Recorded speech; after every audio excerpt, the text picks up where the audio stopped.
뜻하지 않게 일어난 일을 우연이라고 합니다. 우연. 우리는 자주 이런 표현들을 사용하지요. 우연히 그 사람을 만났어요. 우연히 그 사실을 알았어요. 우연히 그 사건을 목격했어요. 우연히 어렸을 때 친구 따라 교회 가게 되었어요. 그런데 과연 우리 삶의 그것들이 우연이었을까요? 마태복음 10장 29절에 보면 참새 2마리가 한 아사리온에 팔리지 않느냐, 그러나 너희 아버지께서 허락하지 아니하시면 그 하나도 땅에 떨어지지 아니하리라. 작은 미물인 참새 1마리도 하나님의 허락이 있어야 땅에 떨어진대요. 이 말씀은 무엇이냐면요, 세상의 모든 것이 다 하나님의 주권 속에 있다는 것입니다. 그래서 한나는 하나님의 절대 주권을 이렇게 노래하고 있어요. 여호와는 죽이기도 하시고 살리시기도 하시고 수월에 내리기도 하시고 올리기도 하시고 가난하게도 하시고 부하게도 하시고 낮추기도 하시고 높이기도 하시는도다. 모든 절대 주권이 우리 하나님에게 있습니다. 로마서 11장 36절 말씀에 이런 말씀이 있어요. 굉장히 중요한 말씀인데요. 이는 만물이 주에게서 나오고 주로 말미암고 주에게로 돌아감이라. 그에게 영광이 세세에 있을지어다. 만물이 주에게서 나왔어요. 주로 말미암아요. 그리고 결국 주에게로 돌아가는 거예요. 그래서 우리는요, 어디서 와서 무엇을 하다가 어디로 가는 존재인지를 알고 사는 것이지요. 그런데 똑같은 사건이라고 할지라도 보는 관점에 따라서 다르게 보이는 거예요. 하나님의 관점으로 보게 되어지면 하나님의 섭리로 보이는데, 인간적인 관점에서 보면 우연으로 보이는 거예요. 제 얘기를 좀 하겠어요. 저는 20살 때 예수 믿었고요, 21살 때 소명을 받았고요, 그리고 22살에 신학을 했고 23살 1월 1일부터 담임 교역자가 되어서 신나는 교회 섬긴 지 41년이 좀 넘었어요. 한 1년은 교사로서 섬겨왔고요, 그리고 40년 넘게 담임 교역자로 한 교회만 섬기고 있어요. 지난 저의 삶을 돌아보면은요, 우연이 없었어요. 하나님께서 계획 속에 나를 인도하셨어요. 예수 믿게 된 나를요, 성격부터 하나님께서 바꾸어 주셨고요, 그리고 교사를 하면서 리더십 훈련을 하게 하셨어요. 인형 만드는 공장에 들어가 가지고 신분을 숨기고 2-3개월 동안 일하면서 청년들 30여 명을 전도했어요. 그때 구로공단의 청년들의 현실이 어떤지를 알게 되었고, 그들에게 가장 필요한 것이 복음이라는 사실을 알게 되었어요. 자, 누님이 개척하다가 1년 만에 목회를 그만둔 것도, 내가 대타로 설교하다가 담임 교역자가 된 것도 기가 막힌 하나님의 섭리였습니다. 제가 23살에 목회한 지 한 8개월쯤 되었을 때 군복무 영장이 나왔어요. 원래 신체검사에서 현역 판정을 받았거든요. 근데 하나님께서 저를 부르실 때 소명을 주셨어요. 다른 사람이 저만 보면 사명자라고 신학해야 된다고 가장 듣기 싫었거든요. 하나님 직접 부르세요. 직접 불러도 갈까 말까인데, 근데 하나님께서요, 정말 제가 바라는 대로 꿈을 통해서, 환상을 통해서, 말씀을 통해서 저를 부르셨는데도 너무 분명한 소명을 받고 나서 대굴대굴 굴렀어요. 가기 싫었는데 결정 났거든요. 그런데 또 마지막 이렇게 신학 편입 원서를 준비하는 상황 속에서요, 마지막 가기 싫어서 제출을 안 해버렸어요. 불순종했어요. 그랬더니 그날 밤에 하나님의 질병으로 치셨어요. 두 손 들고 항복하고 신학하게 되어진 것이에요. 그때 생긴 질병 때문에 논산훈련소에 들어가면 귀향조치 3번이나 귀향조치를 당했어요. 한 번만 더 귀향조치 당하면 면제되는 케이스였어요. 하나님이 목회까지 하게 하셨으니 면제시켜줄 거라고 생각했어요. 그런데 현역에서 방위로 바뀌어가지고 나왔어요. 근데 방위는 방위라고 똑같은 방위가 아니에요. 저는 동작동 국립묘지 방위예요. 국가 원수들이 오게 되어지면 의뢰이 찾는 곳이 국립묘지였어요. 의전 행사가 끊이지 않다 보니까 군기가 얼마나 셌는지 몰라요. 이 동작동 국립묘지 방에는 빨간 날 주일도 없어요. 한 달은 주간 근무, 한 달은 야간 근무. 저는 주간 근무를 쓰잖아요. 그러면 주일날 못 지키는 거예요. 주일날도 출근해야 되는 거예요. 그래서 대장에게 찾아갔어요. 제가 목회하고 있습니다. 저는 야간 근무만 하게 해주세요. 그랬더니 대장이요, 나는 예수 안 믿는데 우리 와이프가 집사다. 그래서 허락해 주었어요. 그래서 저는 야간 근무만 서게 되었어요. 근데 토요일날 오전에 출근했다가요, 꼬박 밤새우고 주일날 9시에 퇴근해요. 그리고 예배가 11시잖아요. 네? 동작동, 저희 집은 상도동과 봉천동 꼭대기, 그리고 교회는 구로공단. 80년대 초반이었으니까요, 뭐 운전할 거 생각도 못했고요. 다 대중교통 이용할 수밖에 없었던 상황이었거든요. 2시간이 빠듯했어요. 그런데 항상 문제가 발생해요. 토요일 날 꼭 사고를 쳐요. 이 경계병들이 담장 넘어가가지고 술 마시고 들어오다가 걸리지를 않나. 뭐 그러면은요, 주일날 빨리 퇴근을 시키지 않아요. 기압과 얼차례가 뭐였냐면은요, 구보 돌리고요, 그 다음에 이렇게 깍지 끼고 세면바닥에서 푸시업 시키는 거예요. 얼마나 힘든지 한번 예배 끝나고 나가서 한번 해보세요. 그런데 제게 힘든 건 기압과 얼차례가 아니라요, 막 기압을 받는데 10시가 넘어가는 거예요. 9시에 퇴근해도 빠듯한데 막 예배 시간 늦을까 봐 조바심 나는 거예요. 그런데요, 한 번도 하나님이 늦게 하지 않으셨어요. 딱 퇴근해서 나오잖아요. 그럼 자가용 대기하는 것처럼 빈 택시가 와요. 그럼 바로 타고 꼭대기까지 올라가, 안 기다려주잖아요. 그럼 집에 올라가서요, 이거 머리 감는 거 쉬웠어요. 빡빡이었으니까. 그러니까 세수하고 옷 갈아입고 밥 먹을 시간도 없어요. 급하게 가발 뒤집어서 쏜살같이 튀어나오잖아요. 꼭대기에 무슨 택시가 있습니까? 그런데 빈 택시가 내려와요. 그거 타고 도착하면 5분 전, 3분 전, 2분 전, 한 번도 늦게 하지를 않으셨어요. 한 5번, 6번 그것이 반복되어지다 보니까 그것이 하나님이 하신 일인 줄 알아야 되는데, 그때는 하나님이 늦게 하지 않으셨다는 생각은 조금도 하지 못하고 강단 의자에 무릎 꿇고 앉아서 무슨 기도가 나와요. 그냥 눈물밖에 안 나와요. 23살이었어요. 도저히 2가지를 감당할 수 없었어요. 그래서 1가지를 내려놓아야 됐어요. 군복무를 내려놓을 수 없잖아요. 목회를 잠깐 내려놔야지. 그래서 병원에서 진단서를 끊어가지고요, 1달 병가를 내고 기도원에 들어갔어요. 일주일 금식을 시작했어요. 내려놓는데 어떻게 그냥 기도도 안 하고 내려놔요. 피곤하고 지치고 한 상황에서 금식에 들어가니까요, 첫날부터 죽는 줄 알았어요. 일주일 작정했기 때문에 일주일 끝까지 감당을 했는데 그 기간 동안에 아무런 은혜를 주시지 않으셨어요. 그런데 보식하는 첫날 하나님이 은혜를 주셨어요. 말씀을 통한 은혜였어요. 히브리서 11장 6절 말씀을 주셨어요. 믿음이 없이는 하나님을 기쁘시게 할 수 없나니 하나님께 나아가는 자는 반드시 그가 계신 것과 그를 찾는 자들에게 상 주시는 이심을 믿어야 할지니라. 이 말씀을 주시면서 제게 물으시는 거예요. 네가 목회자인데, 믿음을 강조하는 목회자인데 네 믿음은 어느 정도냐, 이렇게 물으시는 거예요. 그 순간 제 모습을 보니까요, 쥐구멍이라도 있으면 숨고 싶은 부끄러움과 함께 아주 복받치는 회개가 터졌어요.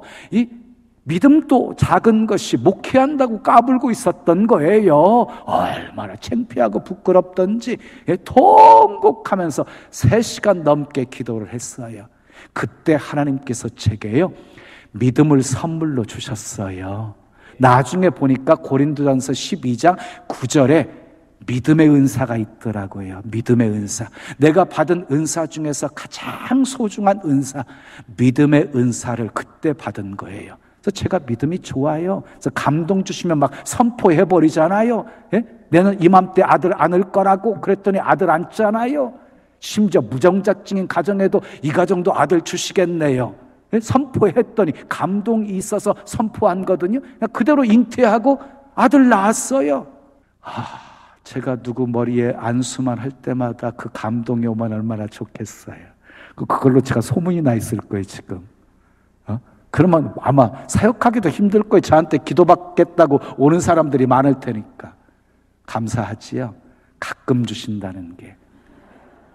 꼭 필요할 때만 주신다는 게. 그런데 그때 감동을요, 저는 무시하지 않아요. 내가 선포했다가 안 되면 어떻게 이런 생각하지 않아요. 믿음의 은사를 받아서 그래요. 그래서 우리 교회는 기적이 상식이 된 교회가 되었어요. 다시 군에 복귀해서요, 이제 군 생활을 시작하게 되어지는데 환경은 전혀 달라지지 않았어요. 똑같이 토요일이면 사고를 치고 기압과 얼차례를 통해서 막 10시가 넘어가요. 그런데요, 조바심이 하나도 안 나는 거예요. 그리고요, 이게 내 목회입니까? 하나님 목회지? 늦으면 내 손해입니까? 하나님 손해지? 이런 배짱만 생기는 거예요. 그리고요, 하나님이 지금까지 늦지 않게 하셨으니 늦지 않게 하나님께서 기가 막히게 택시 다 준비해 놓은 거 믿습니다. 그때부터는 내 눈으로 즐기는 거예요. 하나님이 하시는 일을 내 눈으로 보면서. 한 번도 늦지 않게 하셨어요. 그리고요, 그때는요, 성경을 보잖아요.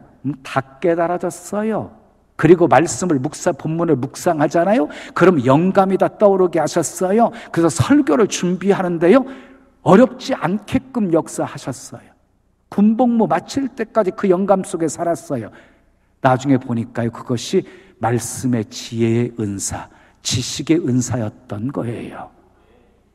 그런데 이스라엘 백성들이 가나안 땅에 들어가서 소산물을 먹게 되었을 때 만나가 그친 것처럼 군생활이 다 끝나게 되어지니까 그때부터 영감이 싹 사라져버리게 되어지고 주석책을 끼고 연구하지 않으면 설교를 준비하지 못하게 만들어 버리시더라고요. 기도했더니 하나님이 3천의 비전을 주셨고요.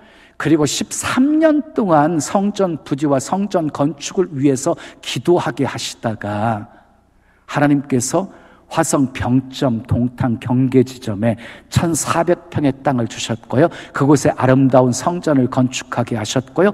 놀라운 부흥을 맛보게 하셨어요. 구로공단 지역에서의 목회는 씨 뿌리는 목회였다면 이 화성에서의 목회는 거두는 목회를 하게 하신 거예요. 예배 공간이 부족해가지고 사부 예배까지 드렸어요. 그리고 교육 공간이 부족해가지고 막 난리였어요. 그리고 옆에 큰 땅이 있어가지고 그 땅을 매입해가지고 큰 예배당을 지으려고 다 계획을 세우고 그 가설계까지 다 떼가지고 맨날 그 땅 보면서 기도했거든요. 근데 하나님이 다 안 되게 막아버리시는 거예요. 주변에서 더 이상 땅을 구입하지 못하게 만들어버리시는 거예요. 그리고 생각지도 않았던 동탄 이신도시에 동탄 체프를 건축하게 하셨습니다. 그리고 또다시 큰 부흥을 경험하게 하셨습니다. 예배당 2개는요, 전혀 생각조차도 하지 않았습니다. 뒤돌아보면 제 생각대로 되어진 것이 하나도 없습니다. 전부 하나님의 계획대로 되어진 것입니다. 근데 내가 생각한 것보다 하나님의 계획은 훨씬 크고 크셨습니다.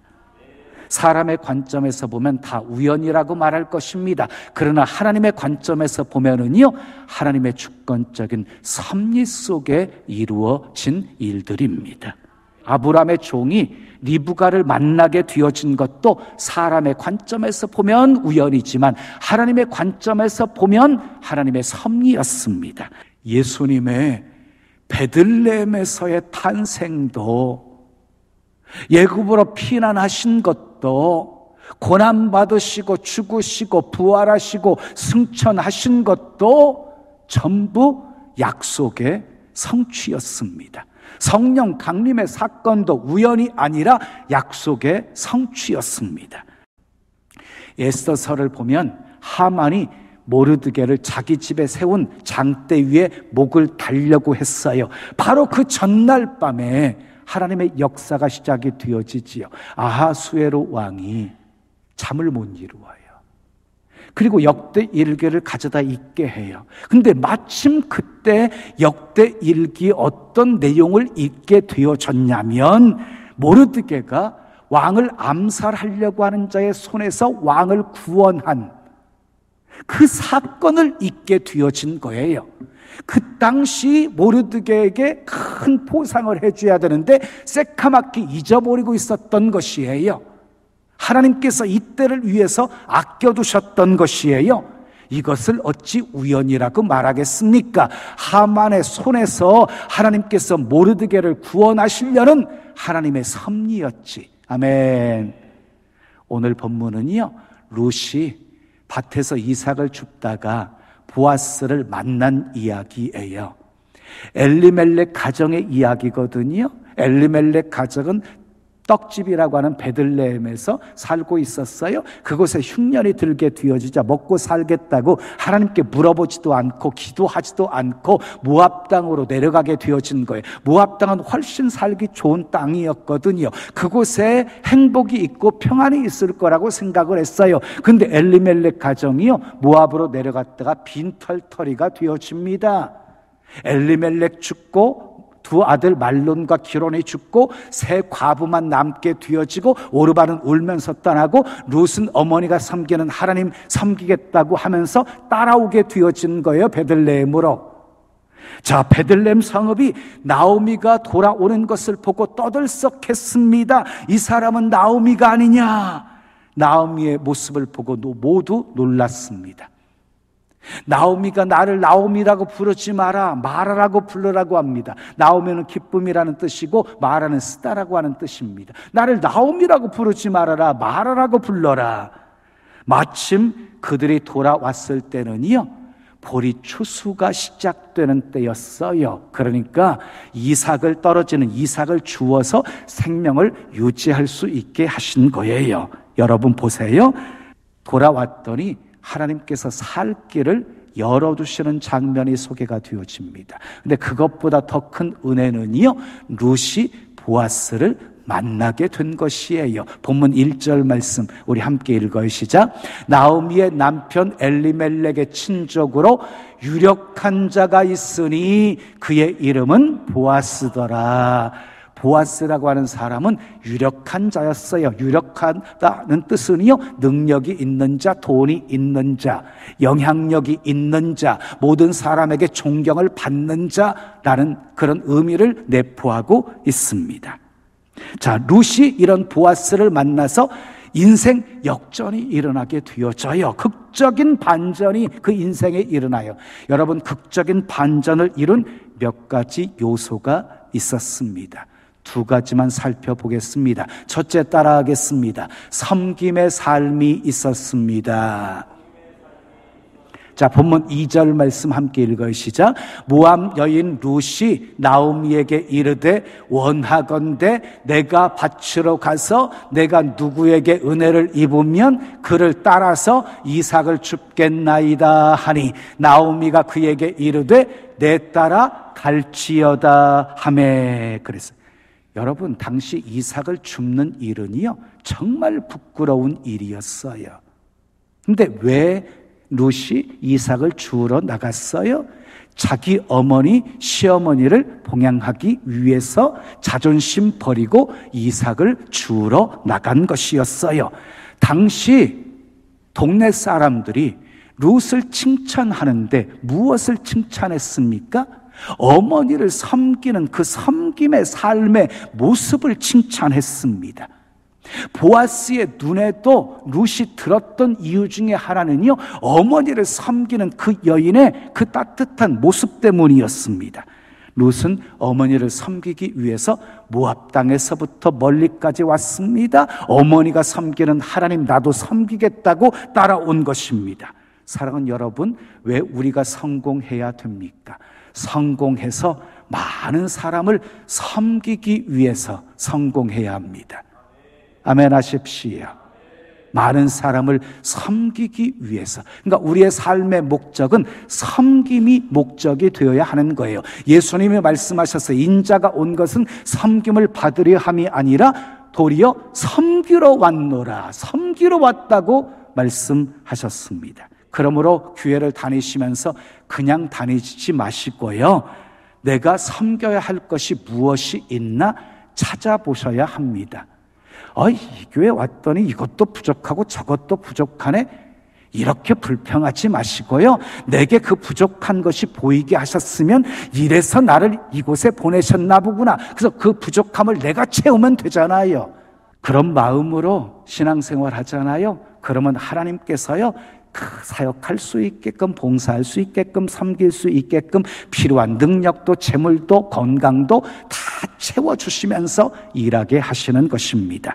룻이 시어머니를 섬기듯이 우리는 교회를 섬겨야 합니다. 그러면 하나님께서 영적인 보아스를 만나게 해 주실 것입니다. 이 세상에서 좋은 만남처럼 복된 일은 없습니다. 룻처럼 최선을 다해 섬기심으로 만남의 복을 받으시기를 예수님의 이름으로 축원합니다. 두 번째 따라하겠습니다. 하나님의 인도가 있었습니다.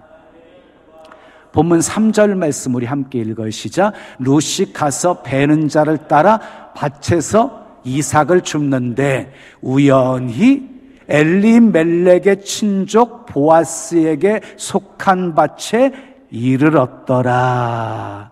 여기 보세요. 룻이 이삭을 줍는데 우연히 보아스의 밭에서 이삭을 주었다는 말이잖아요. 여기 우연히라고 하는 단어가 소개되어져 있지요.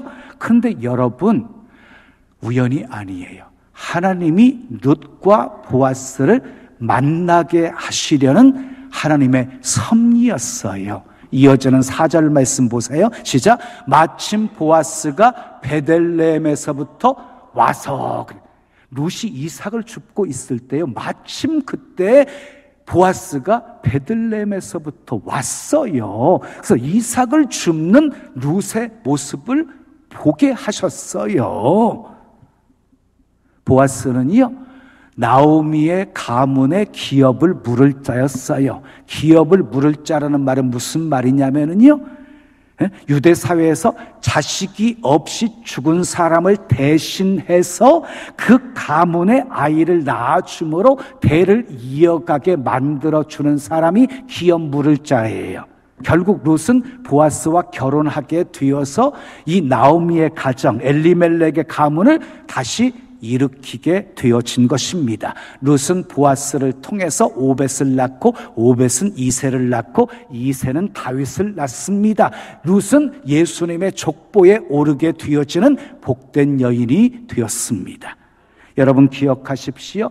우리의 생각에는 우연인 것 같지만 발걸음 발걸음마다 하나님의 섭리였습니다. 지금 고통스러운 길을 통과하고 있어도 하나님께서 내게 허락하신 길이다라고 그 상황을 받아들이십시오.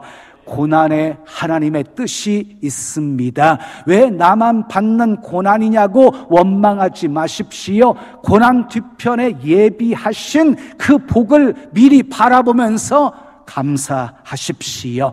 너무 견디기 힘든 그 순간에도 우리 주님은 우리를 위해서 일하고 계십니다.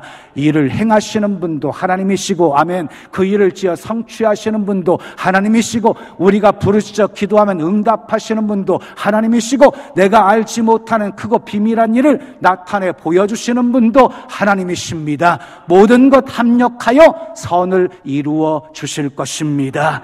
하나님의 절대 주권 인정하시고 길을 맡기시고 염려도 맡기시고 행사도 맡기셔서 하나님이 도와주시고 인도하시고 복 주시는 은혜가 여러분의 삶에 있기를 축복합니다.